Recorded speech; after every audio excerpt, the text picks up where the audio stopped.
শহরের এক মেয়ে আরিবা। ছোটবেলা থেকেই সে আধুনিকতার মোহে বড় হয়েছে। পরিবারের কেউ তাকে কখনো পর্দার শিক্ষা দেয়নি। সে ভাবত, পর্দা মানেই তো বেঁধে রাখা, আমি স্বাধীন, আমার জীবন আমি যেমন চাই তেমনই চলব। ক্লাস, কলেজ, বাজার সব জায়গায় সে উজ্জ্বল সাজে যেত। চারপাশের অনেক ছেলে তাকে অনুসরণ করত। কেউ হাসত, কেউ প্রেমের প্রস্তাব দিত, আবার কেউ খারাপ দৃষ্টিতে তাকাত। প্রথমে আরিবা এসব উপভোগ করত, কিন্তু সময়ের সাথে সাথে এগুলোই তার জীবনে পরিণত হলো দুঃস্বপ্নে।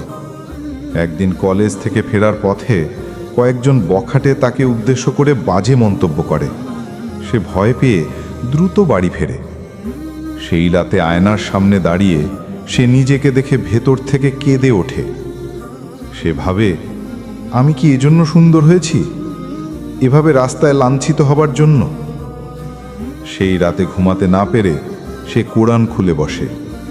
হঠাৎ তার চোখ পড়ে এক আয়াতে, হে নবী, আপনার স্ত্রীগণ, কন্যাগণ ও মুমিন নারীদের বলুন, তারা যেন নিজেদের চাদরের একাংশ নিজেদের উপর টেনে দেয়।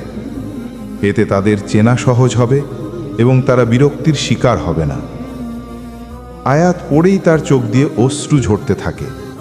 সে বুঝতে পারে আল্লাহ কোনো বাধা দেননি, দিয়েছেন সুরক্ষা, দিয়েছেন সম্মানের ঢাল। পরদিন ভোরে নামাজ শেষে সে মাকে বলে, আম্মা, আমি আর বেপর্দায় বাইরে যাব না, আমি আল্লাহর দেয়া হিজাবকে গ্রহণ করব। মা প্রথমে অবাক হলেও পরে খুশি হন। ধীরে ধীরে আরিবার জীবন বদলে যায়। আগে যারা তাকে